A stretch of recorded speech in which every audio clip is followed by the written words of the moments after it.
This content is brought to you in part by Supreme Auctions, the only luxury auction company recommended by the Institute.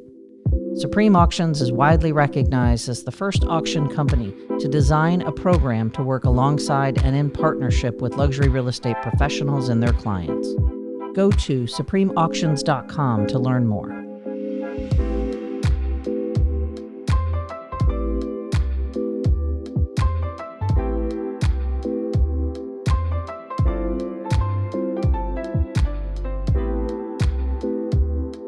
Hey, welcome everybody, and welcome to my friend, Debbie De Grote, the co-founder and CEO of Forward Coaching. We're going to have a really great conversation today around this idea of inventory and how many houses are selling and how agents in the luxury market can really position themselves for success in this unprecedented, Deb, I'll use your words. So welcome, Debbie. Thank you. Thank you for having me.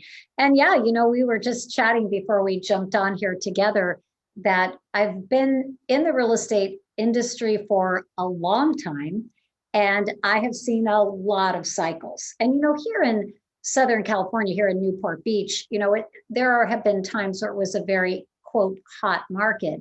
And yet I don't think we've seen anything quite like this in my memory of the last few decades, where 25 bids, even on big luxury properties, because as you and I know, sometimes, especially double-digit luxury, agents often approach those cautiously because they might not all sell. And yet right now, most of them are selling.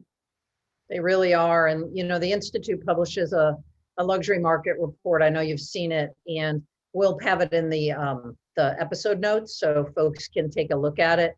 But the most current luxury market report, which shows that in areas like LA, the beach cities of LA, Santa Barbara, Vail, Naples, these, forever thought of as luxury markets, they have these super high median sales prices, right? The properties are turning.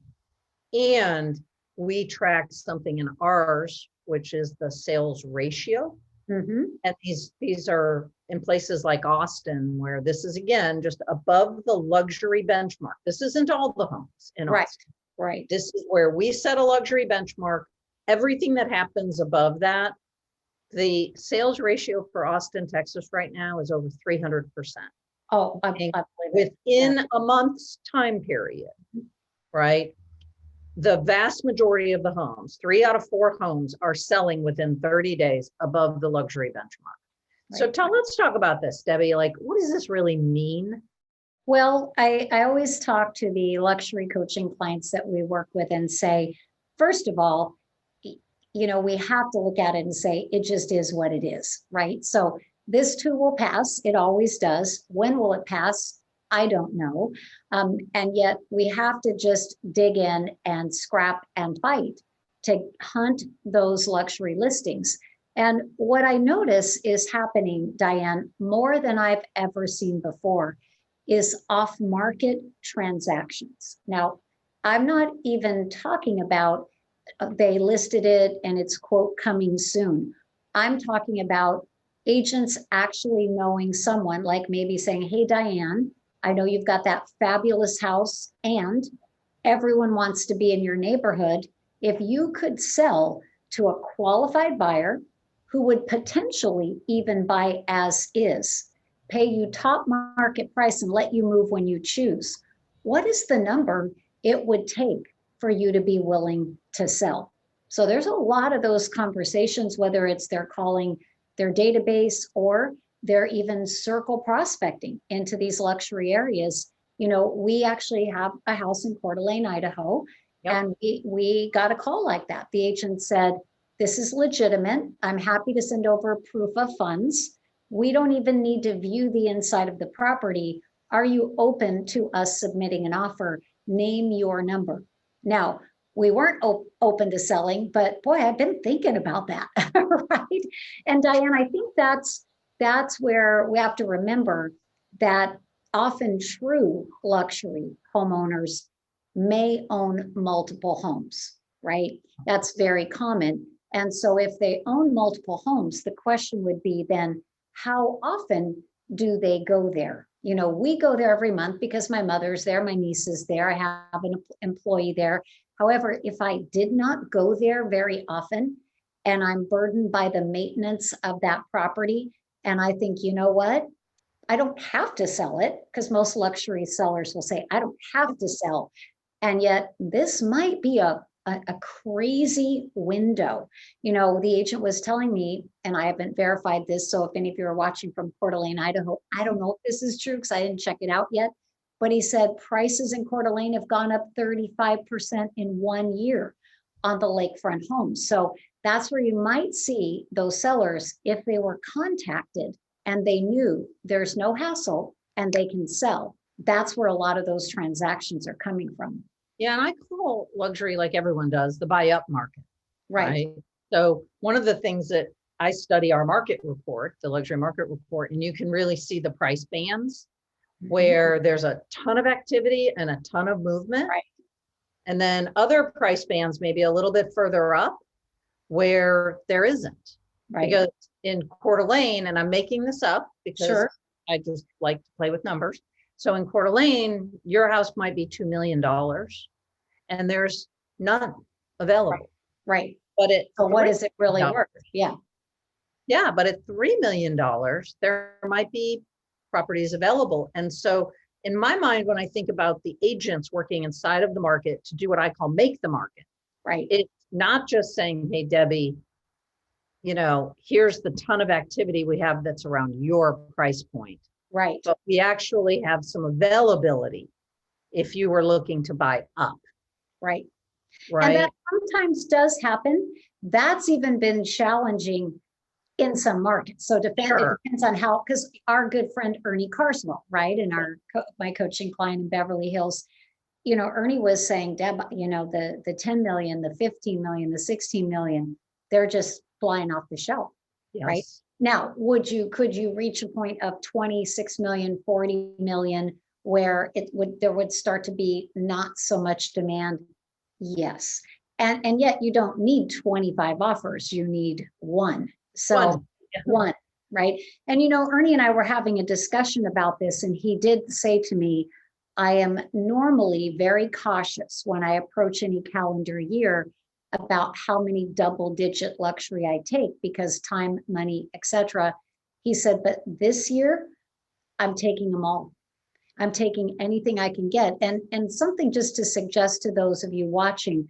Now, of course, we want to use our judgment and check your own current market conditions. However, the number one reason that agents are losing great luxury listings right now, it's because of price. So, and here's the funny thing. The more seasoned and knowledgeable the agent is, the more likely they might be to lose that listing over price. Because Ernie said, I know my market, and I really go in and I educate and I inform and I see what the numbers say. And yet someone else will come in, give them a higher number, and lo and behold, if they don't sell it at that higher number. So I think the thing to be aware of, especially those of you veterans who are used to being very precise in your pricing, it's almost impossible. There was one in Santa Barbara, a great client of ours. I believe it was listed for 3.6. It sold at 5.2. So you often see a 10 or 20% increase, again, depending on your market. But I think the key is knowing your market right now does not mean knowing your comps. It means knowing your market demand, trends, availability in that price point, and really assessing how far can we go before we just are ridiculous, right? And I think that's the tricky area. Yeah, I've got to unpack a bunch of things you just said there. That was excellent. The first thing is, the Institute, we teach this idea of relevant properties, right? Mm-hmm. What's happening in relevant properties. By the way, I love that word. Yeah. Because one thing luxury people will say is, my property doesn't comp to anything, right? And there can be so many nuances of view, and deep water and shallow water and good water and bad water, and, ski in and ski out. So I think that's a great word for everyone to put in their vocabulary and hold on to. Yes. And so when you think about what you just talked about with relevant properties, okay, kind of unpacking that a little slower for people. This idea that a property today could actually be considered different than it was even 30 days ago. Absolutely. Right? Mm-hmm. Right. Like this is the speed by which this market is moving. And I I love that idea that, gosh, it's one of those times that perhaps experience isn't a positive. Right. Right? Like, how do we check ourselves at the door here and say, do I blame this seller for trying to get as much as possible in what would be called a gold rush right now? Right. We could call it a lot of different things, land grab, gold rush. But when I look at the numbers and I look at the index for the Institute, we are in this very interesting time where we're getting about the same number of listings on the market that we got a year ago, but we've doubled the sales. Right. So this is where being at the top of your game, really being able to differentiate yourself on both sides. On both sides. Serving clients on both sides. We're talking about listings, which, right now is the time to really make your name and really get in and get those listings. Let's flip to, now I'm a buyer. So let's play out your Coeur d'Alene example. So this agent has a well-heeled buyer wanting and approach, right? Mm-hmm. Yeah, and I think something you just said though before we move off the sellers is, we might have grown up in a market and we're looking at this going, this is ridiculous, and yet I can guarantee you that anyone watching could go to some other market that you would have to pay so much more to get so much less. So I think we have to watch our own opinion, how, and then looking at the data. I thought Ernie said something great where he said, I show them the data. What are the recent sales? What are the pendings? What are the relevant, let's go back to that word, the relevant properties that a buyer will consider. And then to mention the fact that in this price point, homes have been often selling 10 to 20% above. So knowing all of that, Mrs. Seller, where do you think you would like to start? Right? So he does show the information. He does talk about how the escalating, offers are escalating by what percentage. And if we consider all of that and your time frame, where would you like to begin? Now, sometimes they'll say, well, what do you think? And then at that point, you've got to give them an answer, probably best to give them a range. It could be here to here, and we can analyze our activity. In a smaller home, a cheaper property, you'd probably look at it within 2 weeks. With a luxury property, you might say, no, this one needs 30 days or 45 days or 60 days to truly be able to tell, especially in certain resorts, right?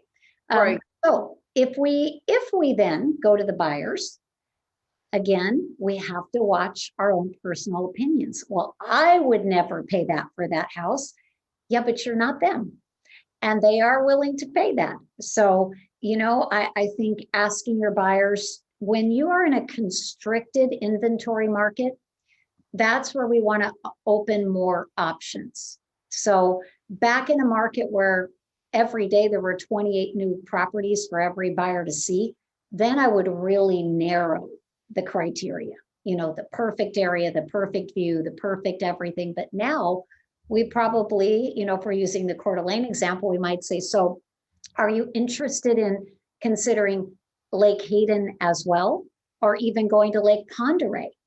And I know you said you wanted a single family home, but would you buy a lot and build? And, I know you said you wanted to be 15 minutes from downtown.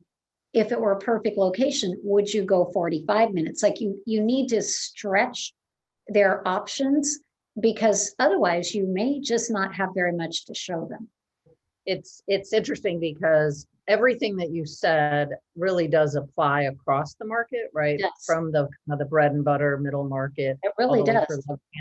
Yeah. And I think though that, the Institute's job is really to try to demystify this idea that luxury is so different, right? It's really not. And Ernie just said that on a webinar the other day. He goes, you know what, guys? It's not that different. I don't spend that much more than you do to market a home, maybe a little more expensive photography. Sure, the sellers are savvy. They might be a bit tougher. We are starting to see in these off-market sales, or sellers will say, yeah, I'll sell, but I want this price, I want these terms, and the buyer's going to have to pay your commission because I'm not willing, right? So they're a little more savvy. Little more savvy, a little more inclined to get and what they want, right? So where the same tactics would work in the kind of the middle part of the market. The one thing that we talk about at the Institute that's different is this idea of wanting versus needing. Exactly. And when you were talking about the sellers and this idea of checking ourselves at the door, right? Like, I can't believe my house is worth this, or I would never pay this. The thing that we are really teaching now and are trying to do it from the mountaintops is to develop for our members and really all real estate professionals out there, develop relationships with financial advisors. Yes. Because they're going to give you a perspective about assets, right? That has nothing to do with the brick and mortar of a home, but everything to do with an asset. Mm-hmm. And that the liquidity factor of what's happening in the S&P 500 combined with this incredibly low interest rate environment, that's what's really driving this, right? Well, yeah, and national and international trends, right? I think when you're selling luxury, you got to look at your local market, your feeder markets across the nation, and then internationally, how are things impacted? New York, for example, has always ran about 2 years ahead of the cycle in Beverly Hills. So you just have to consider all of that. But going back to, well, COVID is a perfect example of how no one has a crystal ball, right? Because who would have thought, 18 months ago, what we were heading into, and who would have thought how strong the market would have continued to be in spite of that. And Diane, you may not remember this, and I don't even remember exactly how many years ago it was, maybe 10, where there was a big trend to move away from the McMansions. Right. Where the 6,000 square feet and 7,500 square feet. I don't want that. My kids don't come often enough. It's too big. And now we're right back there, right? We're right back there again. So it just shows you it's always something. It's always something. And what's old is new again, right, Deb? Yeah. So a couple things. The Institute partnered with a major brand on a very substantial market report called The Report, and it's called Banker. We'll put it in the notes. But like one of the chapters is that big houses are back. Yes. How big can it get? It doesn't matter, right? It doesn't matter. 13 months ago, I saw you in person like 14 or 15 months ago, and then 13 months ago. Seems like it's been years. Doesn't it? Yes. What we were talking about with our members, 13 months ago, we're, getting back to the basics, make sure that we do the basics, make sure we stay in touch with our sphere, the people who have purchased from us before. So if you're right, like look at your crystal ball. If people did what you told them to do 13 months ago, where are they today? Well, that's a great question, because one of the things I wanted to be sure to mention that I actually wrote down in my notes, what has happened is everyone has become so busy chasing their buyers, right? So they're chasing, which I get it. I understand why, but they're chasing so many buyers around. And I, just had an agent tell me today, it was the 25th offer that I put in for this buyer. We finally got it accepted. And this was luxury market, 25 offers to get one accepted, and they were writing good offers. So here's what's happened. Most, and hopefully it's not any of you watching, most have stopped prospecting for listings. Not because you don't think that you should, but you are overwhelmed with your buyers and writing offers that get rejected and starting over, and buyers who aren't realistic, they're not listening to you. So I think a good step towards this is to just acknowledge, I have to hunt like I have never hunted before. Now, you define what that means for you. And for many of you, that would truly mean just calling your past clients in Sphere and saying, do you understand what you could get for your home? And if you could do that, do you have an interest in entertaining an offer? You know, I was just looking at a flash report of one of our coaching clients. 98% of her listings and transactions this year, past client, past client, past client, past client. What did she do right? Called them. Yeah.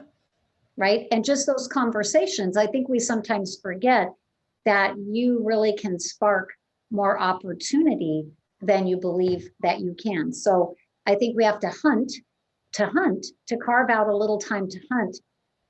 And I don't want to sound preachy here because my husband's 34 years in the business. I always say I sleep with a realtor every night. Someone said recently a different one. I'm like, no, I'm not that interesting. It's the same one, right? And he is going through the same thing. So I mean, we're watching it, living it. However, if you've got to get your buyers under control. And what I mean by that is really strong consults. And if you're in a luxury market where they're coming from another location across the country, look how easy this is, right? To be on Zoom, feel like you're in the room with them, educate them on the market, guide them to make their best offers, prep them well in advance. And ultimately, if they consistently do not listen to what you suggest, you may have to say, you know, I'd love to help you. However, the way you're approaching this, it will not be successful. And the only thing that's going to happen, you're going to end up frustrated with me. So I'm going to let you go and let you do your own thing because I don't seem to be able to help you understand what you need to do. So I think better consults, better education, better financial information to show them, and then heart-to-heart talks of what they need to do, and then looking at that list every week and saying, who's at the top? Who do I need to focus on? And we're really encouraging our clients, carve out 2 hours in the morning if you can, protect it, and that's when you hunt your listings. So pipelines are dry, not because listings aren't out there, right? They just haven't been hunting as the way that they need to be. You know, I have our market report up in front of me, and this is the index part, like I was saying earlier, where it just takes into consideration all 105 markets. There's only about a 10% difference. And from listings taken, right? From March taken. And so, but the double the number of sales. So if we use that as the foundation for what you're talking about, okay, this idea of taking the time, the agents and professionals out there taking the time to hunt, how can I say this? The absolute perfect universe that has to come together in the state, in the, like with your Coeur d'Alene house, okay? Now you know someone's interested, okay? If you could draw a perfect way that this unnamed agent could interact with you going forward, right? Because are you hunting for transactions or are you hunting for relationships? Right? Or both. Or both, right? Right.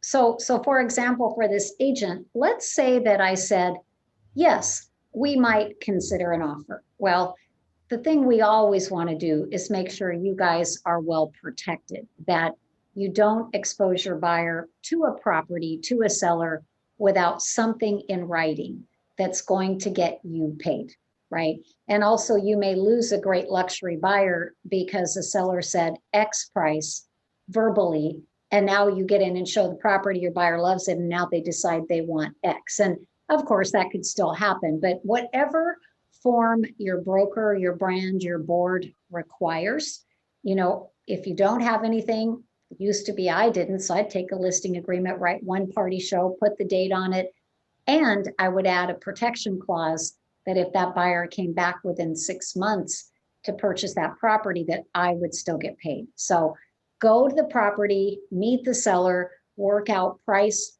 terms, commission, everything you need, and get that in writing. So that would be one step. And then we show the buyer. Now, if the buyer doesn't buy it, now we have a great opportunity to go back to that seller and say, now that you have had time to think about this, would you consider allowing me to put it on the open market? Let's say they say no. No, I don't want to deal with that. Then the relationship part would be, may I stay in touch? I have this fabulous market report that I can send to you. And then I can even give you a call and interpret that and be here if you have any questions in the future. And by the way, if I do encounter another sincere buyer that I think is a match, would it be all right to do this again? If I possibly have, so it's just taking it, I consider it, take it as far as you can, right? And maybe the only place this conversation goes is you staying in touch with a seller of a great property until they actually are ready to sell. Because many luxury homes, sure, there's legacy properties where they never sell them, but most luxury, especially resort, kind of the average window is they own the properties about 5 years. So most luxury people have more freedom and flexibility to turn these properties more often, right? I also think that right now is a unique time to give, right?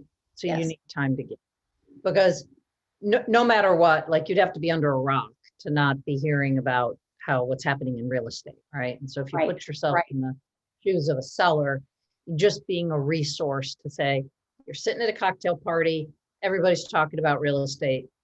Let me give you information you can use, right? To be a resource. Well, and I think that's showing up as that wise advisor, right? And that is that's the piece that differentiates you. Why is a buyer willing to be loyal when sometimes luxury buyers can be fickle? Why is a seller willing to pay you a higher rate of commission? And Diane, speaking of your luxury report, one of the clients said to me the other day, I keep it on my phone. And I show people when I get together at a small gathering and someone says, how is the market? I say, well, let me show you. And they say, I pull that up on my phone. And they said, the only thing is my spouse is rather annoyed with me because they're like, are you conducting another seminar? Because she said, I always have a little crowd around me. Yes. But here's the great thing, guys. People are fascinated with what's going on. It's funny, as they're making these circle prospecting calls, quote, cold calls, if you will, people want to talk. They have questions. They want more information. They may not be a seller right now, but you could certainly say, I'd be happy to stay in touch. Would you like to be part of my information loop and receive this incredible report? Because Diane, your members have such a benefit in that, we're, just talk about Coeur d'Alene only because it's a good example at the moment. I never get a single thing in the mail from any agent there. And there are 2 or 3 very dominant at the lake. They're fabulous agents and they send me nothing. And I suppose that's because it's time consuming to put it together. So that's why I would encourage everyone who's watching, use the tools that the Institute gives you. Because why reinvent the wheel? And they're beautiful and they're professional. And man, if I got something like we were looking at before we got on today, it would lay by my coffee maker for a week, right? So, it's so interesting you say that, because it just made me think about my mailbox as well, right? Like, there's this thing that happens in a hot market where people stop marketing themselves. And the marketing partner we have, Real Marketing, he will get on. Oh, they're great. Yeah. Any stage and say, this is when you market. This is when you market. Right. The thing that I wanted to hear you say was wise advisor. I just love that. And it's something that in this craziness, we can tend to forget that we have this information. And this reminds me of, I'm old enough to say it, back in the early aughts and late 90s when it was the tech boom and I worked for a technology company. All we talked about at cocktail parties were your stock options. Right. Today, it's all about the price of your house. Right. And what's happening in real estate. And so if you can be that wise advisor that's constantly putting something in front of people, just reminding them that they may have a valuable property. Here's what's happening in the market. People like to feel smart. They like to Yeah, feel smart, and they also like to see their money grow, right? So they yeah. love to talk about that. You were talking about money and financial, and I mean, look at if your money is sitting in the bank right now, virtually no interest. I Nothing. mean, there's certain things you can invest in, stocks, bonds, but just in the bank. Mhm. And I think a lot of people are saying, like the house next door to us, they're a loan officer from Las Vegas, and he spent 3.5 million for this house, 6,000 square feet. It is rented nonstop on VRBO. It is actually a dump inside. It is a dump. I would be disappointed if I rented it, but people just keep renting it. He Yeah. will make 200,000 in rental income this year. So you start to do Wow. the math and say, if I put a substantial down, interest Yeah. rates are low enough. If I'm pulling 200,000 and I can use it when I choose, it's kind of what's really fueled a little bit of that resort market as well. Yeah, it's that triumvirate of my money that's not in a bank. Right. Right. So if you look at the S&P 500, and a very wise financial advisor told me that the S&P 500 is what drives the luxury real estate market, right? Not solely interest rates the way it does in other parts. But now we're in this incredible world of having all of it be in a positive light. And I do think, I mean, I'd be remiss if I didn't say we have to take advantage of this, right? As real estate professionals, don't think about the fact that there's no inventory. Think about the fact that pretty much every house sells, right, Debbie? Like, Right. so Absolutely. And some thoughts on that, guys. When we talk about hunting, there's a lot of ways to hunt. So for an example, in the luxury space, one of our clients in Malibu, you guys are all familiar with Malibu, so very, very luxury. And she said, the most productive 2 hours of my week is I get together on a mastermind group with other top Malibu agents. She said, I call them my frenemies, right? Because they're friendly competitors. But she said, we have a circle of trust where we will openly share off-market opportunities that we can mix and match and put buyers and sellers together. And she said a lot of real estate occurs through these mastermind calls. So it could be networking with top agents. It could be every buyer you have, you look at who are the 5 people in my past clients in Sphere who might have a home that's a match. And you call and say, would you like to sell your home? It could be circle prospecting. It could be sending out letters. If you could sell quickly and move when you choose and potentially as is, would you be interested in an offer? And on the just sold postcards, what we're seeing that works the best is to talk about just sold. I saw a great one here, an agent in Corona Del Mar, just sold, and this one said 102% of list price with 5 offers. We have 4 leftover buyers. Yeah. Potentially, is your home a match? If so, contact me. Right. So, and people know it's true. They know it's true. They sure do. So kind of to come full circle and wrap this up, I wrote down the 3 things that I know I would take away from this if I were listening. So I just want to kind of walk through them. And if you have any comments on them, the first one is, and I think it's an interesting kind of double entendre here, which is this too will pass. Mm-hmm. Okay.